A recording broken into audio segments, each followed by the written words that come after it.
networking company dito sa Gateway. Yung tinatawag nilang Analog. Ayun, oh. Analog. Napakalawak niyan, guys. Para silang nasa abroad ka na kapag makita mo. As in, super lawak at ganda. Sa labas pa lang yun, ha. Sabi nila, meron daw dyan mga sa loob. Parang Starbucks. Oh, wow! So, ayan guys. Ayan yung isa sa Analog. Itong nasa kanan. Dati, ibang company yan. Pero ngayon, pag-aari na nila yan. So, ngayon, mag-shortcut ako.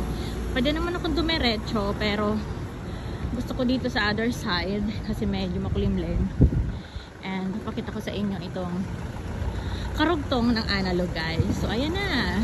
Yan, kita na yan. Mula dyan hanggang doon sa dulo. Diba? Parang mga ibang bansa. Oh, ang ganda. Sarap dito, guys, actually mag-jogging. 5 and early morning.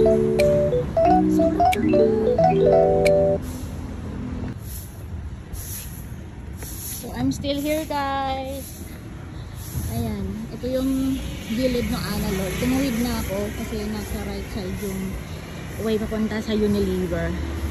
So, hanggang doon sa may stop na ganun kahaba at kalaki yung company na yan.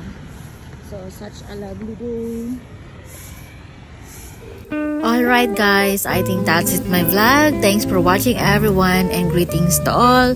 Salamat sa lahat na nag-send sa akin ng mga star senders. Oh, thank you so much. And to all my beloved supporters. I appreciate all of you guys. For now, that's it my vlog and see you on my next vlog. Bye!